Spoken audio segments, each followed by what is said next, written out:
I, 24, male, moved out of my old apartment 3 months ago and into a house that my father left for me. My father passed away around 6 months back from a cardiac arrest at the age of 47, and I inherited the house he used to live in. It's in a nice neighborhood and is much more spacious than my old apartment, so as soon as my lease was up, I decided to move in. It's a convenient distance from my workplace as well, so it's just perfect for me. I've been living here for close to 3 months, like I mentioned earlier, and about 6 weeks ago, my mother, 46, female, reached out to me to ask if she and her family could move in with me for a while. I said yes because she told me that she was almost on the verge of being homeless and needed a place to stay immediately. They'd been living in a motel for 2 weeks, but unfortunately, they couldn't continue living there because they were running low on cash. So I agreed to let them move in with me for a little while until their problems were sorted out. Her husband had lost his job due to downsizing, where he and several other employees were laid off without any notice about a month ago. And my mother's a stay-at-home mom, so they didn't have much set aside for emergencies like these. They weren't able to pay their rent on time, and so they were asked to vacate the house they'd been living in. So now my mother, her husband, and 2 kids were all living with me. My current house has 3 bedrooms, so I was okay with giving up the other 2, one for my mother and her husband, and the other for the kids, 12 female and 10 male. My parents got divorced when I was 8 years old. They just weren't compatible and would fight all the time about petty things. So eventually they decided that it would be better for them to part ways. The only reason they'd even married each other so young was because my mother was pregnant with me, and there was a lot of pressure from their families to get married before bringing me into the world. So they did exactly that. But they were young and didn't really want to be together, which is why, once I was at a reasonable age, they got divorced and had joint custody of me. So I'd alternate between living with my mom and then with my dad through the year, and I had a good relationship with both of them growing up. That's part of the reason why I didn't think twice before helping my mother out and letting her move in with me when she was in trouble, but I do regret it now. My parents hadn't stayed in touch over the years as far as I know. They just had very different personalities that clashed a lot of the time, and I knew for a fact that they couldn't stand each other because of how stiff and awkward they were whenever they spoke to each other or whenever they'd meet at my school events. Once I turned 18, they didn't need to co-parent me anymore and stopped speaking to each other altogether. By then, my mother had also remarried and even had 2 kids. She got married 3 years after her divorce to her current husband and then had my half-siblings with him. The age gap between me and my half-siblings was huge, so I wasn't particularly close to them growing up because I couldn't really play or have fun with them, which is what kids at my age want. I mean, I must have been 12 at the time my mother's eldest daughter was born, and that age, a newborn baby wasn't very interesting to me. I was never very close to my mother's husband either and didn't even refer to him as my stepdad. I call him by name because even thinking of him as my father when I already had such a wonderful dad felt weird and wrong. So no, I'm not very close to my mother's family, and the only reason I let them move in at all was for my mother's sake. My father never remarried or had other kids, and whenever I was not living with him, he'd be either working or traveling because that's what he loved. My mother didn't know that my dad had left this house to me, and after she'd moved in, she was quite impressed that I had been able to afford such a nice house at my age. So I ended up telling her at the time that this was actually what I'd inherited from my dad. She'd known that her ex-husband had passed away and had even attended the funeral, but she hadn't bothered to ask about my inheritance, so I'd never told her either because it had honestly just slipped my mind. And when I did tell her, I told her about it quite conversationally and didn't think much of it. Even she didn't have much of a reaction, so there was literally no way I could have foreseen what was about to come. My mother and her family had been living here for a little over a month, and I'd been getting kind of agitated because they showed no signs of moving out anytime soon and had made themselves quite at home. Her husband insisted that he was looking for a new job, but also kept saying that we were in a recession right now, so things would take time, and promised that they'd be out of my hair as soon as he found another job. I tried not to bring it up often, but was finding it difficult because ever since I turned 18, I'd gotten very used to living by myself and having the house to myself. So this was a bit of an inconvenience for me, but I tried my best not to make them feel bad about it. But then last week, my mother sat me down after the kids had gone to sleep and told me that she and her husband had something important to tell me. I thought that they finally had some good news to share, but instead she informed me that she'd spoken to a lawyer and she decided to contest my father's will. And so I had to vacate this house because she believed that this property was rightfully hers. And why did she believe that? Just because she'd supported my dad in the early days of his career by sacrificing her own so that she could raise me and tend to the house while he went out to work. So she felt like she was owed this house. And since she hadn't asked for much in the divorce settlement, she thought that this would be a befitting repayment for that. She'd already filed the petition to contest the will and told me that I'd be served in a few days, but she still wanted to give me a heads up so that I wouldn't be blindsided, and advised me to start looking for a new home. I was livid when she told me what she'd done because I'd been helping her out for the past 6 weeks by letting her stay here, and this was how she repaid me. By trying to get me kicked out of my own house. I literally had no idea how to react to this. And my first instinct was to panic because there was a very real chance that I'd lose this house to my mother. And I didn't want that because I'd grown attached to it. It reminded me of Dad because sometimes I'd visit him here, and those were some good times that we had. He'd only purchased this house recently 3 or 4 years back, and it was in beautiful condition, and it was just a perfect fit for me, so I really didn't want my mother to take it away. At that point, I told her that I wasn't going anywhere and that I'd make sure that she's the one who's evicted soon enough, so she'd better start looking for a place to live. Then I stormed off to my room and slammed the door shut so that I could call my dad's lawyer to talk to him about this. He dealt with the divorce and he dealt with the will too, so I knew that he'd have all the answers as to whether my mother could actually do this to me or not. My dad's lawyer informed me on the phone that her claim of not asking for much in the divorce settlement was completely untrue, as she had received almost $80,000 in the settlement and in alimony payments. So that's a lot, and definitely not much, as my mother had been claiming. But she could definitely try to claim this house and contest my dad's will, but his lawyer reassured me that it was unlikely she'd stand a chance in court, since she hadn't spoken to my dad or kept in touch with him after the divorce and had even remained and had kids with another man. So her claim would probably be dismissed almost immediately. I had nothing to worry about legally, so that was a relief, but I was still really angry that my mother had decided to pull a fast one on me just because I'd been kind enough to support her and her family. I was being kind and not stupid. The very next morning, before the kids had woken up, I decided to talk to my mother and inform her that she couldn't live here anymore.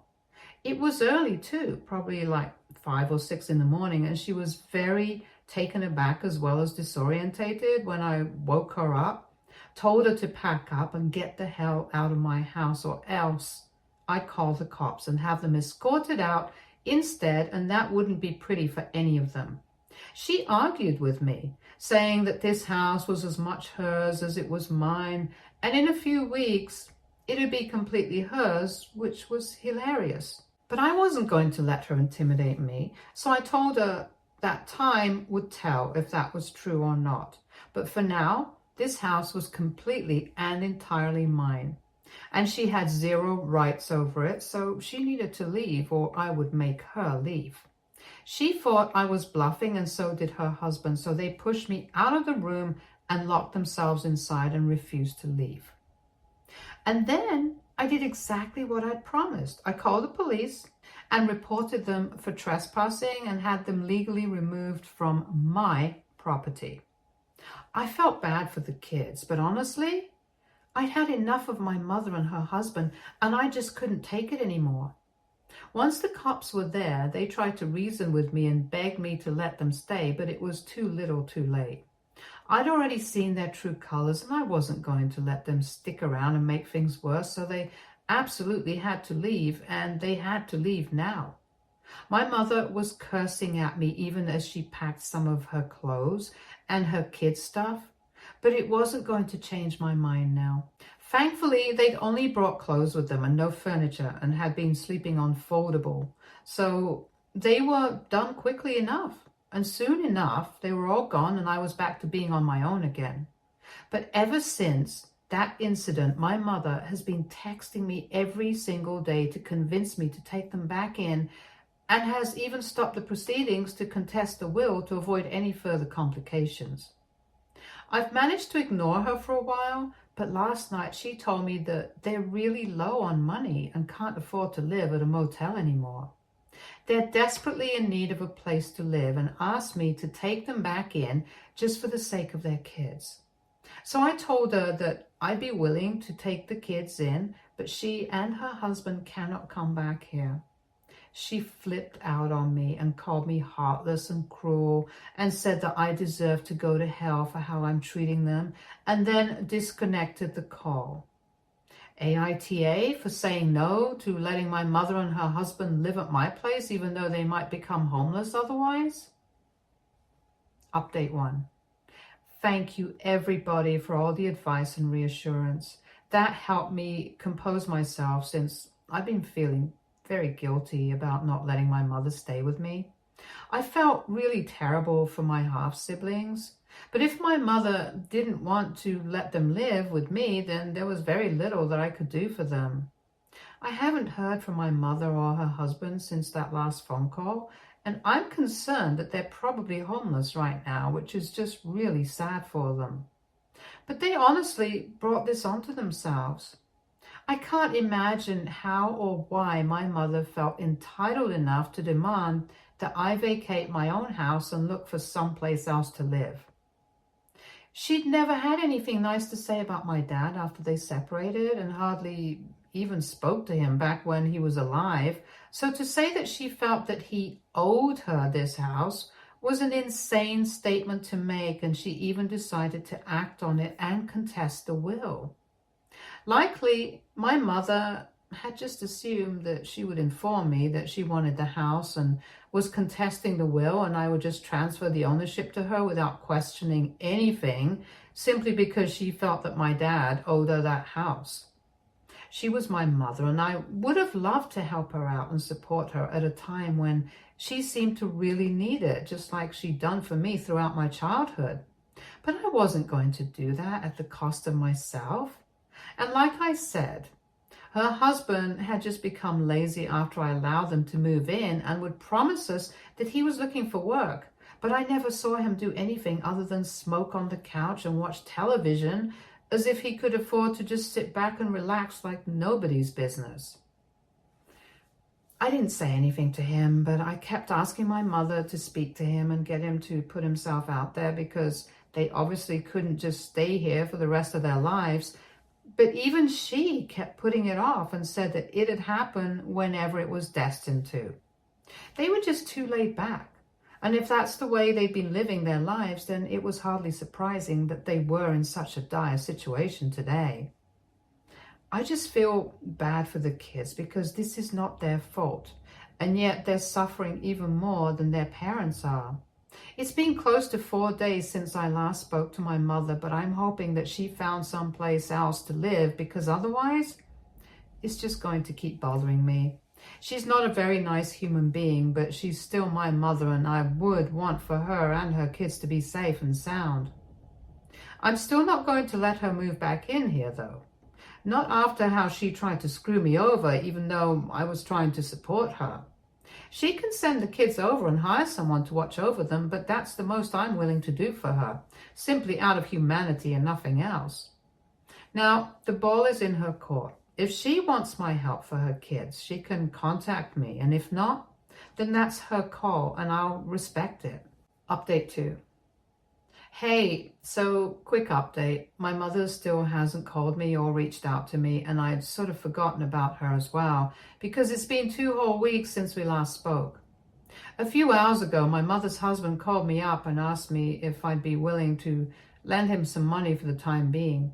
I wasn't going to just hand over the money without first making sure that he wasn't up to something shady, so I asked him why he needed it, and he told me that he decided to take his kids and my mother and take the next bus to go visit his brother, who lived a little out of town. He needed the money for bus tickets and told me that he'd return it as soon as he'd be able to.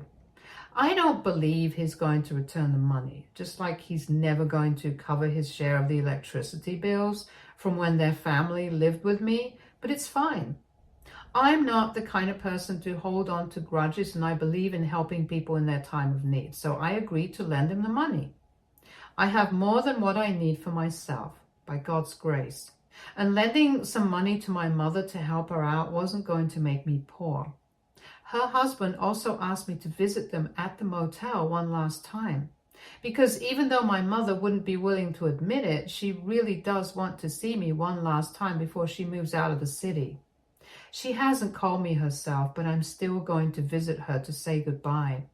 She can choose to continue being pissed at me for what happened, but I'm not sorry in the slightest for what I did, and I'm still the only person helping them out right now, so I'm going to expect her to be grateful for it.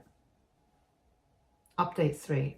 Hey guys, so I'm back home after an intensely emotional meeting with my mother. I'd sent the money that they needed for the commute to her brother-in-law's place and a little extra to her husband a few minutes before I entered the motel. Her husband looked grim and didn't speak much, but led me to the motel room and took the kids down to the lobby with him so that my mother and I could talk without being interrupted. At first, she was very brusque with me and asked me for helping them out with the money in spite of whatever had happened, and I thought this was going to be it, so I just said welcome and was about to leave, but she stopped me and told me that she was also really apologetic for trying to screw me over and get me kicked out of my own house. She admitted that she'd been really stupid to try that anyway, since she knew that she didn't actually deserve that house, and neither did my dad owe it to her. But she was just desperate for her kids to have a proper home, which is why she did what she did. I'm glad she came around and realized that what she'd done was messed up, but I also told her that this was the last time I was helping them out and told them not to make a habit out of it. She agreed and informed me that in a day or two they'd be taking the bus so that they could move in with her husband's brother, who had a poultry farm.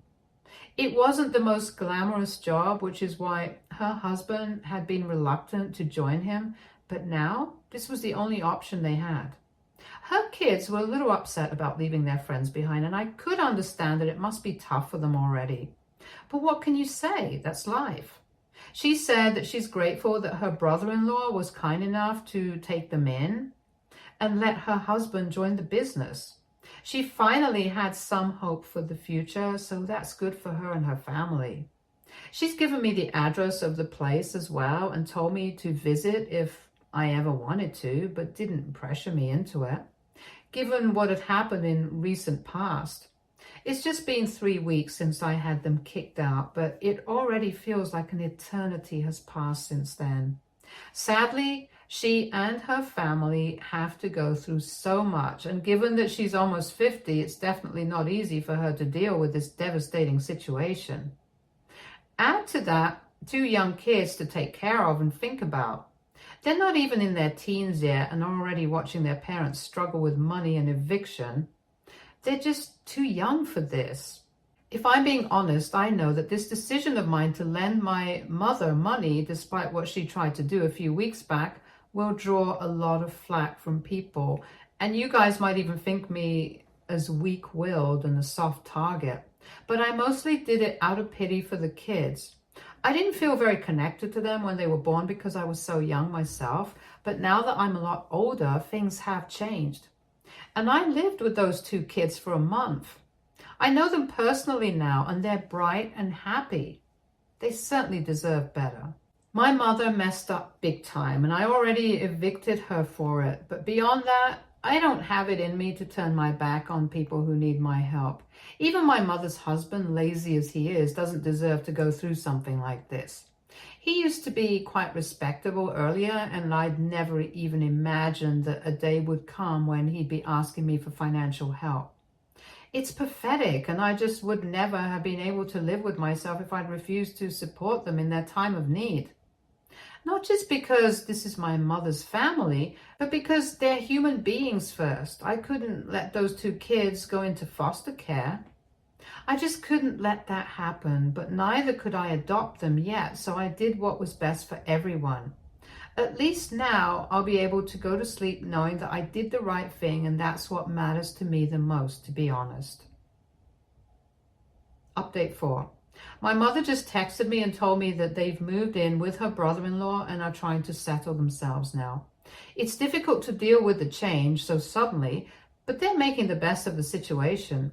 The kids are alternating between missing their friends and talking about going back and chasing after the chickens just like kids do. It's nice to know that they're getting a fresh start and I'm the one who made it possible. Feels like I put my money to some good use, finally. Things are still tense between my mother and I, and we don't speak for more than 2 or 3 minutes at a stretch and keep our conversations restricted to talking about how she's doing now and how the kids are coping and my work. Just safe topics. Maybe we'll be able to fix things someday and maybe we won't, but for now, this is what it is and I'm okay with it. It's been almost a week since they moved out of the city now, so let's see what the future holds. Stay tuned for more stories from our Go relationships.